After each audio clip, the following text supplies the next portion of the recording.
ध्यान से देखो, तो मैंने क्या बताया, हम लोग ट्रिग्नोमेट्री में किसके बारे में पढ़ते हैं, राइट ट्रायंगल के बारे में। और राइट ट्रायंगल में क्या होता है, कोई भी एक इंटीरियर एंगल कैसा होता है 90 डिग्री, जिसमें वर्टिकल लाइन क्या होती है परपेंडिकुलर, और हॉरिजॉन्टल लाइन क्या होती है बेटा बेस। एंगल ऑफ एलिवेशन, अच्छा ये जो इंक्लाइंड लाइन है यह क्या होती है आपकी हाइपोटेनियस, इंक्लाइंड मतलब होता है तिरछी, और बेस और हाइपोटेनियस के बीच में हमेशा क्या होता है थीटा होता है, और यही आपको यूज करना है। क्लियर ना, जो रेशियो बताऊंगा वो इसी के थ्रू बताऊंगा मैं आपको। चलो, तो इसमें नंबर ऑफ टॉपिक कितने हैं वो बताऊंगा। पहला टॉपिक जो है वो है बेटा आपका पाइथागोरस थ्योरम। सब पाइथागोरस थ्योरम है क्या, पाइथागोरस थ्योरम, सब लोग ध्यान से सुनना। एक्चुअल में सबसे पहले हम लोग पढ़ेंगे, एक बार देना जरा इसे देना, ये थोड़ा डरावना सा फिगर नहीं लग रहा है, मुझे तो लग रहा है यार, इसीलिए मैं थोड़ा अच्छा फिगर बना हूं जिससे डरावना ना लगे। मैंने कहा ये वर्टिकल लाइन, ये इनक्लाइंड, ये हॉरिजॉन्टल, ये हो गया बी, ये हो गया ए, और ये हो गया सी, ये हो गया आपका परपेंडिकुलर। चलो, ये हो गया आपका बेस, बी स्मॉल बी में करते हैं, और ये हो गया आपका हाइपोटेनियस, और ये आपका हो गया थीटा। कोई दिक्कत किसी को? चलो अब जल्दी समझ में आ रहा होगा, अच्छा लग रहा है, थोड़ा डर तो नहीं लग रहा। चलो, तो पाइथागोरस थ्योरम है क्या एक्चुअल में, पाइथागोरस, अच्छा ये 90 मैंने मेंशन नहीं किया है, चलो मेंशन कर दिया, ये 90 है, और हाइपोटेनियस हमेशा 90 के सामने होती है।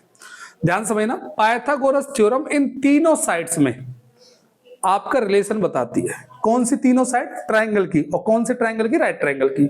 और साइड कौन सी है? Perpendicular, base and hypotenuse. इसके बीच में क्या बताती है पाइथागोरस थ्योरम? जो इस ट्रायंगल की सबसे लॉन्गेस्ट साइड है, और सबसे लॉन्गेस्ट साइड कौन सी है? हाइपोटेनियस। उसका स्क्वायर हमेशा बराबर होगा the sum of the square of perpendicular and the square of, ये होता है Pythagoras theorem. What is the statement of Pythagoras theorem? Sir, according to this theorem, the square of hypotenuse always equal to the sum of the square of perpendicular and the square of, is that clear? नहीं समझ में लाली? मैंने कही सबसे लंबी side कौन सी है? Hypotenuse ना। जाको स्क्वायर कर दो, यहाँ कर दो स्क्वायर, जे अकेलो एक तरफ, और बाकी छोटी छोटी लाइन कौन सी है? ये दोनों, इन दोनों का स्क्वायर का सम एक तरफ, बस ये पाइथागोरस थ्योरम कहती है। समझ में आया? लंबी साइड कौन सी होगी? हमेशा 90 के सामने वाली। क्लियर ना, समझ में आ रहा है? चलो अब ध्यान से समझिए, यहां से तुम लोग हाइपोटेनियस निकाल सकते हो। कैसे? स्क्वायर धर जाएगा तो किसमें आ जाएगा? रूट में, पी स्क्वायर प्लस, देखो किसी को समझ में नहीं आया तो बोल दी हूं, बता दी हूं, कोई दिक्कत नहीं, ठीक है। अब ध्यान से देख लो, जो परपेंडिकुलर है, अगर परपेंडिकुलर की वैल्यू निकालूंगा तो लाला प्लस का भी तुम चले जाओ, तो हाइपोटेनियस के स्क्वायर में थे कहा माइनस है जा भाई बी स्क्वायर, और स्क्वायर तुम जाओ तो काय में जाओ लाला, तो ये दूसरा फॉर्मूला बनेगा। कोई दिक्कत किसी को? यदि बेस निकालना है तो मैंने कहा अब पी स्क्वायर तुम भेज दो, तो एच स्क्वायर में से अब का माइनस होगा जहां बी की जगह पी स्क्वायर, और स्क्वायर तुम जाओ तो काय में जाओ, ये इसमें आ गया। कोई दिक्कत? सर ये यूज क्या है, मतलब क्यों पढ़ रहे हैं हम लोग? ये इसीलिए यूज है, यदि हमें कोई दो साइड दे रखी है तो हम राइट ट्रायंगल की कोई तीसरी साइड निकाल सकते हैं। कैसे sir? With the help of Pythagoras theorem. Sir अगर हमें परपेंडिकुलर बेस दे रखा हो तो क्या हाइपोटेनस निकाल सकते हैं? Yes, in this formula we use this formula, then we can find the value of hypotenuse. अगर हमें हाइपोटेनियस और बेस दे रखा है तो परपेंडिकुलर निकाल सकते हैं, यदि हमें हाइपोटेनियस परपेंडिकुलर दे रखा है तो बेस निकालते हैं। सपोज दैट मान लेते हैं, मैंने कहा कोई ट्रायंगल है, सपोज दैट ये 3 है और ये 4 है, तो मुझे हाइपोटेनियस निकालना है 90 डिग्री, ये रहा। तो मैंने कहा देखो सर हाइपोटेनियस का फॉर्मूला आपने बताया था, ये रहा, रूट में पी स्क्वायर, पी क्या है मेरा 3, तो P square plus B square लिख देता हूं, तो P है मेरा 3 का स्क्वायर और बेस क्या है मेरा 4 का स्क्वायर, तो सर कितना आ गया 9 + 16, रूट में 25, तो कितना आ जाएगा बेटा 5 आ जाएगा आपका। पीछे यूनिट लिख देना, क्योंकि अगर कुछ यूनिट दी ना हो तो हम लोग लिख के चलते हैं हम लोग, कोई दिक्कत किसी को। और भी कोई दो वैल्यू दे रखी हो तो आप लोग निकाल सकते हो, निकाल लेंगे नहीं निकाल पाएंगे आप लोग, पक्का ना? ठीक है, तो पहला टॉपिक हो गया क्लियर आपका, क्लियर ना। अब चलते हैं दूसरे टॉपिक पर, क्लियर लाना बेटा ऐसे, दूसरा टॉपिक पे चलते हैं। यहां से मैं बता दूं आपको, ये आप नोट नहीं किया आप लोगों ने है, कोई नहीं नेक्स्ट में कर लेना, वीडियो बन रही है इसकी, वहां से देख लेना आप लोग, मेरे व्यू बढ़ जाएंगे, वैसे कम आ रहे हैं, कम क्या आ रहे हैं, वीडियो डाली गए बीच में बंद कर दिया मैंने। ध्यान से देखो सब लोग, टॉपिक थर्ड आप, वो सॉरी सेकंड आपका, टॉपिक सेकंड जो है वो है बेटा रेशियो का। किसका है बेटा? रेशियो का। सब लोग ध्यान से समझना। ये राइट ट्रायंगल है। अब की बार मैं ट्रायंगल को रफ नहीं करूंगा, वो मैंने जोश जोश में आके रफ कर दिया, बाद में रियलाइज हुआ कि यार ये तो रफ नहीं करना था। ये देखो ए और जे लाला बी, अरे यार जे सी, ये हो गया थीटा, ये हो गया परपेंडिकुलर, ये हो गया बेस, और ये हो गया आपका हाइपोटेनियस। चलो बहुत अच्छी बात है। सब लोग ध्यान से, रेशियो है क्या? It is a comparison between two quantity, दो क्वांटिटी के बीच में कंपैरिजन। जैसे सपोज दैट मैं हूं और अंकुर है, हम दोनों सपोज दैट रोटी खा रहे हैं। मैं 5 रोटी खाता हूं तो ये 2 खा लेता है, तो यदि मैं 10 खाता हूं तो ये 4 खा लेता है। मतलब मेरा केवी सर और अंकुर का रेशियो जो है 5:2 है। किसका? रोटी खाने का। सपोज दैट रोटी मतलब ब्रेड वाला जो भी हो। अब मैं रोटी बोलेंगे तो रोटी बोलूंगा, कहा बोलूं मैं फिर में? देखो सब लोग ध्यान से, अब सब लोग ध्यान से देखना। अगर मैं 10 रोटी खा रहा हूं तो अंकुर कितना खाएगा? 4। मतलब रेशियो इसके अकॉर्डिंग चलता है। इसमें देखो 10 कैसे हो रहा है? 2 का मल्टीप्लाई करने पर, तो इधर भी किसका मल्टीप्लाई होगा? 2 का। यदि मैं 15 रोटी खा रहा हूं तो अंकुर कितनी खाएगा? 6। समझ में आया कि नहीं है? तो हम मुझ में और अंकुर के बीच में क्या बता रहा है? ये कंपैरिजन बता रहा है। तो अब कंपेयर करने के लिए क्या एक क्वांटिटी चाहिए? कितनी क्वांटिटी चाहिए भैया? 2 क्वांटिटी चाहिए। तो सर इसमें कौन सी क्वांटिटी है मुझे तो बताओ। मैंने कहा इसमें क्वांटिटी है। और कौन सी क्वांटिटी है? मुझे तो साइड नजर आ रही है। कहां नजर आ रही है? साइड कितनी है बेटा? यहां में ट्रायंगल में 3, तो 2 उठा लेते हैं पहले। तो सर कैसे कंपेयर कराओगे ये बताओ। मैंने कहा सुनो, पहले करांगे परपेंडिकुलर को हाइपोटेनियस के साथ, उसके बाद सर मैंने कहा दूसरा बन रहा है बेस का हाइपोटेनियस के साथ, सर फिर तीसरा बन रहा है परपेंडिकुलर का बेस के साथ। 3 कंडीशन बन गई। सर एक बात बताओ, ये तो आप परपेंडिकुलर का हाइपोटेनियस के साथ कंपेयर करा रहे हो, इस बार हाइपोटेनियस का परपेंडिकुलर के साथ कंपेयर कराए तो सेम है क्या? नहीं, सेम नहीं है, डिफरेंट है। क्योंकि देखो मेरा सपोज दैट से कृष्णवीर सर और अंकुर सर जो भी है, अब इन दोनों का सर लगा, अच्छा तुमने पच नहीं रहे होगा, अंकुर के संग संग लगा दी तो मैंने, सर ही बन जाएगा कुछ दिन बाद बच्चा। ये हम बोल रहे हैं तो बन ही जाएगा। तो ध्यान से देखो, अच्छा बच्चा है, पढ़ने में बन सकता है।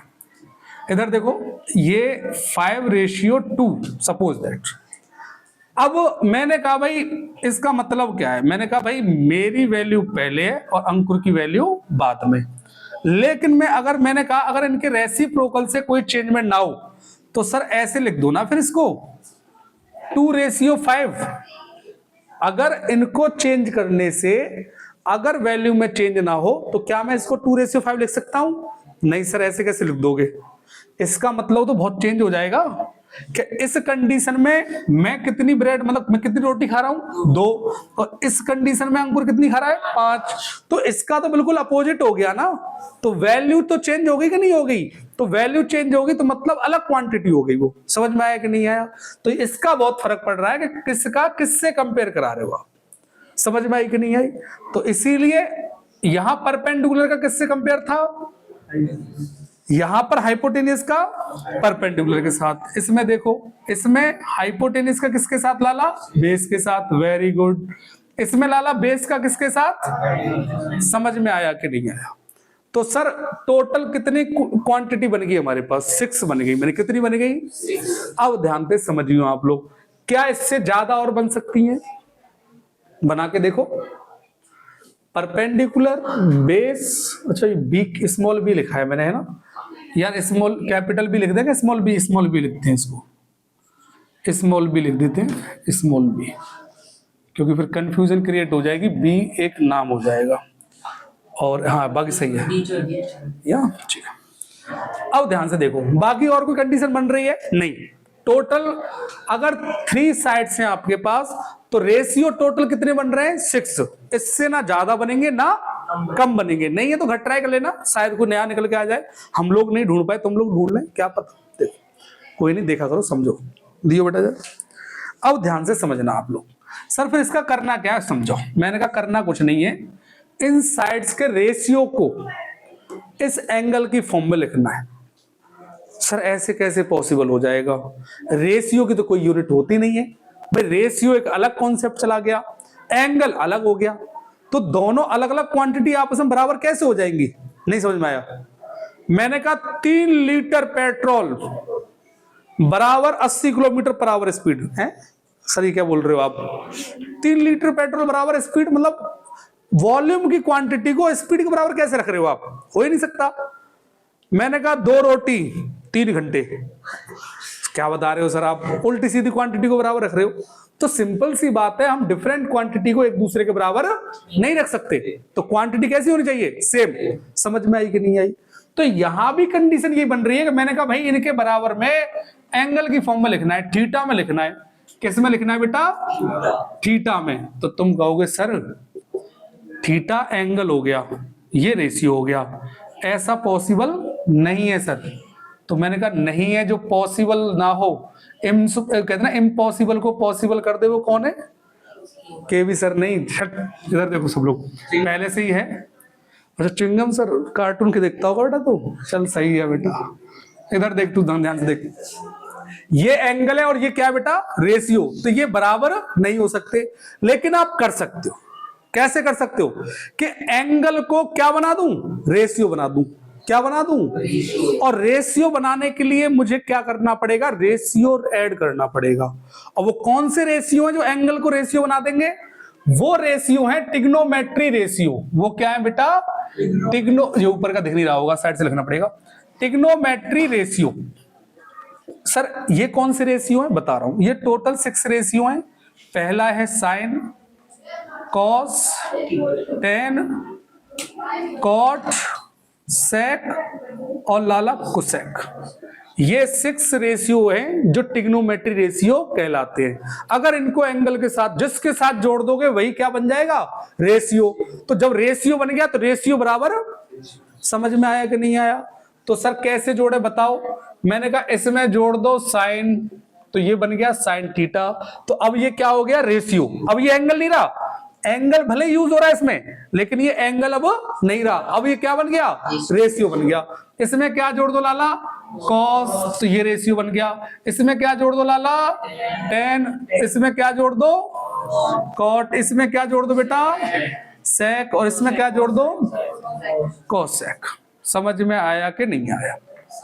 सर आपने आंख मीच के ऐसे जोड़े या कुछ वास्तव में जोड़ते? मैं नहीं बेटा, एक्चुअल में क्या होता है, ये मुझे वैल्यू पता थी तो मैंने अपने हिसाब से सब अरेंज कर दिए। कैसे? जब परपेंडिकुलर का कंपैरिजन आपका हाइपोटेनियस के साथ किया जाता है तो हमेशा वो साइन के रेशियो के बराबर होता है। समझ में आया कि नहीं आया? अगर बेस का कंपैरिजन हाइपोटेनियस के साथ किया जाता है तो वो कॉस के रेशियो के बराबर होता है। यदि वो परपेंडिकुलर का कंपैरिजन बेस के साथ किया जाए तो वो टेन थीटा के बराबर होता है। अगर बेस का परपेंडिकुलर कॉट थीटा के साथ। सर एक बात बताओ, ये सेक कोसेक आपने लिख दिया, मान लिया 6 रेशियो है। आपने एक वैल्यू, आपने एक चीज नोटिस की? मैंने क्या? यहां देखो साइन थीटा लिखा हुआ है, P अपॉन H या H अपॉन P। इसका मतलब ये इसका क्या है? रेसिप्रोकल है, उल्टा है। मैंने कहा वेरी, बिल्कुल सही है। इधर देखो टेन P अपॉन B, इधर क्या है? B अपॉन, तो टेन किसका उल्टा हो गया? कॉट का उल्टा हो गया। सर कॉस किसका उल्टा हो गया? इसीलिए मैंने देखो ऐसे लिखे नीचे, ये आपस में एक दूसरे के क्या होते हैं? रेसिप्रोकल होते हैं। क्या होते हैं लाला? तो ये ट्रिग्नोमेट्री रेशियो है, ये आपको याद करने पड़ेंगे, ये आपके फॉर्मूलों में यूज होंगे। सर कैसे यूज होंगे बताना जरा, बताओ तो सही। यूज मैं बताऊंगा जब क्वेश्चन कराऊंगा ना इसके, तब आपको समझ में आएगा कि वो बहुत ही सिंपल चैप्टर, ये टॉपिक सिंपल है। समझ में आया कि नहीं है? अब ध्यान से देखना इनको याद करने का तरीका। याद करने का तरीका बताऊं? चलो ऐसे लिख लो, P B P P B, ऐसे लिख लो। और फिर लिख लो H H B। समझ में आया कि नहीं? अब जैसे वो लिखे सेम लिखते जाओ, ऐसे क्लॉकवाइज चलते हैं ना हम लोग। साइन, कॉस, कॉट, सेक, कोसेक। अब सुनो ध्यान से। पाकिस्तान भूखा प्यासा, हिंदुस्तान हरा भरा। याद कर लो कैसे? साइन, सुन लो, हाँ वो भी है। पंडित बद्री प्रसाद हर हर बोले, ये भी है आपका। एक थोड़ा ऑड भी है पर वो सही नहीं है, क्योंकि पापा का संबंध बीड़ी से जोड़ा जाएगा फिर कि पापा बीड़ी पी लो हर हर, हाँ हाँ वो हाँ हाँ बेटा ऐसे करके बोलते हैं ना, तो ये जो हाँ वही ना, तो ये जब ये जो सेंटेंस है वो गलत है, वो मैं बता दूं, क्योंकि भैया हमारे पिताजी तो बीड़ी पीते नहीं, तो सिंपल सी बात है हमें तो अच्छा लगेगा नहीं, जिसके पीते होंगे वो यूज कर लेगा, ठीक है ना। चलो कोई नहीं, इधर देखो सब लोग, मजा कर रहा हूं। तो कभी भी साइन का यूज करना है कि साइन थीटा बराबर क्या होता है, पी अपॉन, मैंने कहा कॉस थीटा बराबर बी अपॉन टेन थीटा बराबर पी अपॉन कॉट थीटा बराबर बी अपॉन, मतलब बी ऊपर लिखा जाएगा कॉट के केस में और पी नीचे, क्योंकि ये नीचे लिखा है ना, तो पहले बी लिखेंगे और बाद में पी लिखेंगे। समझ में आया कि नहीं आया? तो देखो सेक का एच अपॉन बी, कोसेक का एच अपॉन पी, ये समझ में आया कि नहीं आया? कोई दिक्कत? अब इसका यूज कहां है वो मैं बताऊंगा, अभी इसे नोट कर लो आप, ठीक है। चलो देखो बेटा, कोई नहीं वो चले दो, टॉपिक का कोई मतलब नहीं है, हटाओ। ध्यान से देखो इसके ऊपर क्वेश्चन कैसे बनेगा। क्वेश्चन बनेगा if tan theta equals to 3/4 then find the value of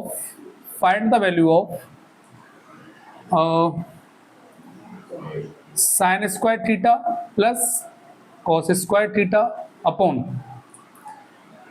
sec square theta minus tan square theta, इसकी वैल्यू आपको बतानी है।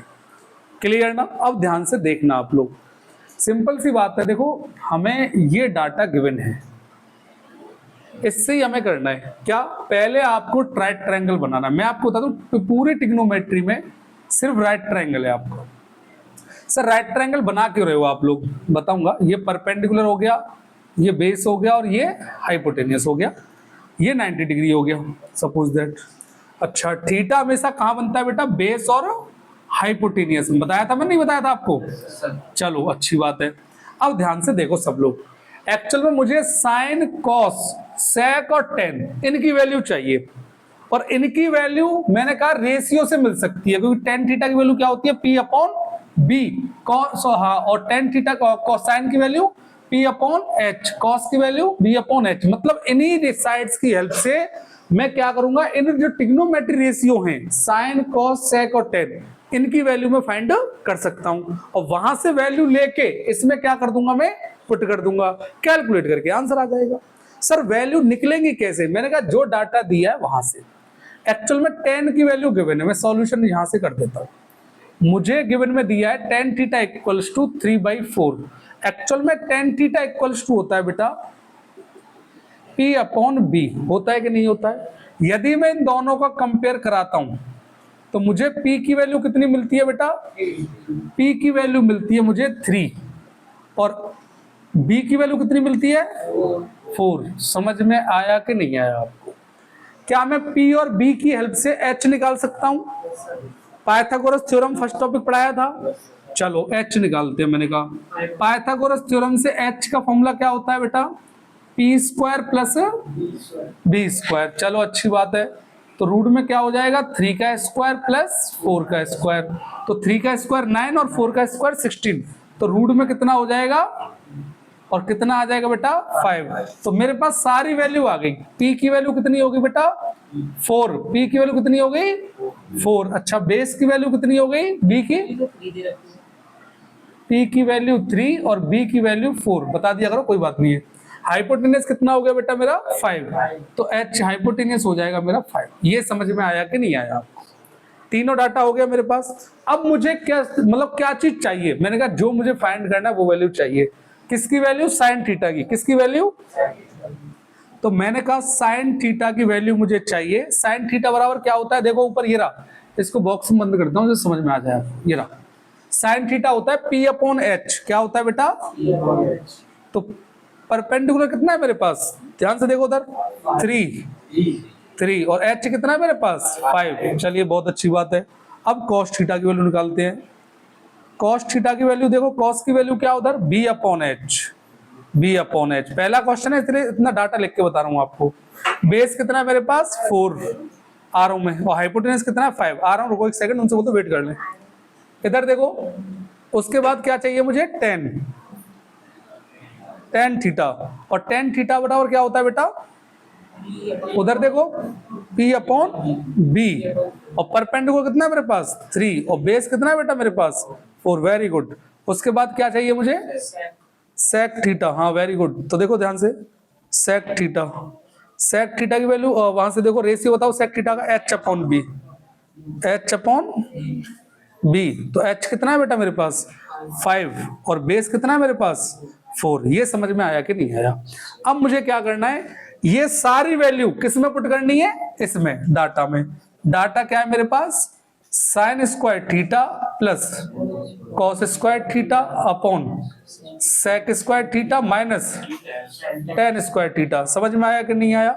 साइन की वैल्यू कितनी है मेरे पास 3/5, इसका होल स्क्वायर, प्लस कॉस की वैल्यू कितनी है बेटा 4/5, इसका होल स्क्वायर, अपॉन में बेटा नीचे सेक, सेक की वैल्यू कितनी है मेरे पास 5/4, तो 5/4 का स्क्वायर, माइनस, और बेटा नीचे फिर क्या है 10, और 10 की वैल्यू कितनी है मेरे पास 3/4, तो 3/4 का होल स्क्वायर। ये समझ में आया कि नहीं आया? अब ध्यान से देखना आप लोग, 3 का स्क्वायर 9, 5 का स्क्वायर 25, प्लस का बेटा 4 का स्क्वायर और 5 का स्क्वायर 25, अपॉन यहां से 5 का स्क्वायर और 4 का स्क्वायर माइनस 3 का स्क्वायर और 4 का स्क्वायर। ये समझ में आया कि नहीं आया आपको? ठीक है, अब ध्यान से समझो, यहां से कैलकुलेट करते हैं, इन दोनों का एलसीएम कितना आ जाएगा 25। कितना आ जाएगा बेटा? तो ये क्या हो जाएगा 9 + 16, कितना आ जाएगा 9 + 16 अपॉन ये एलसीएम कितना आ जाएगा बेटा 16, तो ये कितना हो जाएगा 25 - 9। समझ में आया कि नहीं आया? 9 + 16 कितना हो जाएगा 25, ये 25, 25 - 9 कितना हो गया 16/16। इससे ये कैंसिल आउट, इससे ये कैंसिल, आंसर कितना आ जाएगा आपका? समझ में आया कि नहीं आया? ठीक है, चलो नेक्स्ट क्वेश्चन में देके जा रहा हूं, देखे सब लोग, ये क्वेश्चन नंबर 2 है, इसके बाद तो फिर नेक्स्ट कराऊंगा आपको। ठीक है, नेक्स्ट टॉपिक चलेंगे हम लोग। यहां से आपको ये डाटा गिवन है आपको, ठीक है ना? तो देखो सॉल्यूशन में स्टार्ट करता हूं कि यहां से tan थीटा इक्वल्स टू, देखो b मल्टीप्लाई में धर जाएगा तो डिवाइड में हो जाएगा, तो a/b हो गया। तो मैं ट्रायंगल बना देता हूं इस तरीके से। अब देखो ध्यान से, मैं शॉर्ट में करूंगा थोड़ा ऐसे, ठीक है? देखो हमेशा tan थीटा बराबर क्या होता है बेटा p/b होता है। क्या होता है p/, तो p की वैल्यू हो गई a और कैपिटल B की वैल्यू हो गई स्मॉल b। तो ध्यान से देखो, ये 90 डिग्री है, तो ये हो जाएगा परपेंडिकुलर हो जाएगा a, और ये क्या हो जाएगा b। तो पाइथागोरस थ्योरम से ये क्या हो जाएगा a² प्लस, ये समझ में आया कि नहीं आया? किस बच्चे को समझ में नहीं आया? पाइथागोरस थ्योरम से आपने ये निकाल लिया ना, हाइपोटेनियस रूट में a² प्लस b²। चलिए अच्छी बात है। तो यहां से मुझे देखो किस मतलब जो भी रेशियो है, कौन कौन से रेशियो यूज हो रहे हैं। तो मैंने कहा एक यूज हो रहा है साइन थीटा। साइन थीटा क्या होता है बेटा p/h। p क्या है यहाँ पर a, और h क्या है बेटा हाइपोटेनियस रूट में a² प्लस b²। अच्छा, कॉस यूज हो रहा है कॉस थीटा। कॉस थीटा की वैल्यू क्या होती है b/h, तो b अपॉन और रूट में बेटा a² प्लस b²। चलिए अच्छी बात है। अब tan यूज हो रहा है, tan थीटा। tan थीटा की वैल्यू क्या है बेटा, tan थीटा की हमारे पास दी है, ये रही a/b। क्या दी हुई है a/b। अच्छा, cot theta, cot theta use हो रहा है। cot किसका उल्टा होता है tan का, तो b/a। Very good. अच्छा, फिर बेटा sec थीटा। sec थीटा की वैल्यू क्या होती है, sec थीटा उल्टा होता है cos का, तो रूट में a² प्लस b² अपॉन में b हो जाएगा। अब बेटा cosec थीटा, cosec थीटा की वैल्यू क्या होती है, साइन का उल्टा होता है h अपॉन क्या होती है p, तो रूट में a² प्लस b² अपॉन बेटा, यहां तक किसको समझ में नहीं आया ये बताओ? इतना सबने कर लिया, समझे क्लियर ना? यहां से कुछ बच्चों को नहीं आया होगा कि ये इधर कैसे मतलब यो भी है। अगर ये हो गया तो बाकी कर लोगे आप लोग। अब वैल्यू पुट करनी है, ध्यान से देखना सब लोग। क्वेश्चन वो रहा, क्या है बेटा cosec² theta minus cot² theta upon sec² theta minus tan² theta. अच्छा, प्लस का क्या है बेटा sin² theta plus cos square theta. समझ में आया कि नहीं आया? चलिए वैल्यू पुट करते हैं। कोसेक थीटा की वैल्यू क्या है बेटा? रूट में a square plus B square upon, और क्या है बेटा? ए, और इस पूरे का ये क्या है बेटा? होल स्क्वायर, माइनस का कॉट थीटा की वैल्यू क्या है बेटा? बी अपॉन ए, तो बी अपॉन ए का बेटा क्या हो जाएगा? होल स्क्वायर अपॉन, चलिए ध्यान से देखना, सेक स्क्वायर थीटा, सेक की वैल्यू क्या है हमारे पास? हाँ, रूट में a square plus B square upon में क्या है बेटा? बी, और इस पूरे का बेटा क्या हो जाएगा? माइनस, और टेन स्क्वायर थीटा की वैल्यू क्या है? टेन थीटा की, सॉरी, ए अपॉन बी, तो इस पूरे का क्या हो जाएगा? प्लस साइन स्क्वायर थीटा, मतलब साइन थीटा की वैल्यू क्या है मेरे पास? ए अपॉन रूट में क्या हो जाएगा? ए स्क्वायर प्लस बी स्क्वायर, इस पूरे का क्या हो जाएगा? होल स्क्वायर, प्लस, और ये हो जाएगा बी अपॉन रूट में ए स्क्वायर प्लस, और इस पूरे का, यहां तक किसी को डाउट है तो बताओ, जैसे हटाओ। अब ध्यान से देखना, आप लोग ऐसा करता हूँ डायरेक्ट लिख देता हूँ सामने, ध्यान से देखो, यहां से लिख देता हूँ मैं। रूट का देखो, इसका होल स्क्वायर करोगे तो रूट हट जाएगा, सिर्फ क्या बचेगा? ए स्क्वायर प्लस, अपॉन में क्या हो जाएगा? ए स्क्वायर। चलिए, माइनस, अब बी अपॉन ए का whole square, b square upon, देखो बी अपॉन ए का whole square, b square upon a square. अब ये नीचे वाला अपॉन हम बेटा इसका होल स्क्वायर करोगे, ए स्क्वायर प्लस, अपॉन में क्या आ जाएगा? बी स्क्वायर, माइनस ए अपॉन बी का whole square, A square upon, plus बेटा ध्यान सुनना, इसका होल स्क्वायर करते हो आप तो ये आ जाएगा ए स्क्वायर अपॉन, और इसका स्क्वायर करोगे तो ए स्क्वायर प्लस, प्लस इसका होल स्क्वायर करते हो तो ए स्क्वायर प्लस, ये समझ में आया कि नहीं आया आपको? कोई दिक्कत? इन दोनों को देखो आप, सेम एलसीएम, मतलब सेम डिजिट है तो एलसीएम क्या आएगा? ए स्क्वायर, तो ये क्या हो जाएगा?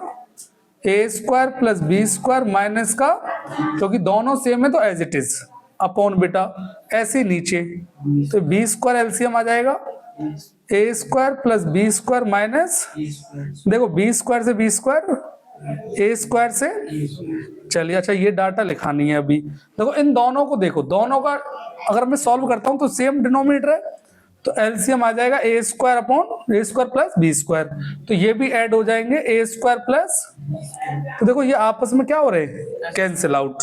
यहाँ क्या बच रहा है? ए स्क्वायर, तो ध्यान से देखना, ये बच रहा है ए स्क्वायर, और नीचे क्या बच रहा है? ए स्क्वायर। यहाँ देखो, यहाँ क्या बच रहा है? बी स्क्वायर, और यहाँ क्या बच रहा है? बी स्क्वायर, प्लस का यहाँ क्या कुछ नहीं बच रहा है, तो क्या बचेगा? 1, इससे ये कैंसिल आउट, इससे, तो क्या हो जाएगा? 1 प्लस 2 एलसीएम आ जाएगा। आपको पता है इनके आंसर मुझे पहले पता थे, आपने नोटिस नहीं किया? 1 2 1 2, क्योंकि ये फॉर्मूले हैं, आइडेंटिटी के फॉर्मूले, इनकी वैल्यू, सबकी वैल्यू 1 है, इसीलिए मैंने ये फॉर्मूले लिखी थी। ये भी फॉर्मूला है, इसकी वैल्यू बराबर 1 होती है, इसकी वैल्यू बराबर 1 होती है, और इसकी वैल्यू बराबर 1 होती है। ये प्रूफ कर भी सकते हो आप लोग, आइडेंटिटी वाला पोर्शन है, लेकिन इनका आंसर मुझे पता था, आप छोड़ो, अभी कंफ्यूज हो जाओगे क्योंकि आइडेंटिटी पढ़ी नहीं है आपने, इस वजह से। आज मैंने ये मान लो 2 टॉपिक क्लियर हो गए, अब 2 टॉपिक रह गए आपके, टेबल वाले और एक आइडेंटिटी वाला, वो मैं कल पढ़ाऊंगा आपको। इतना समझ में आया? बाकी क्वेश्चन में प्रोवाइड कर दूंगा। क्लियर? ठीक है, बेस्ट ऑफ लक।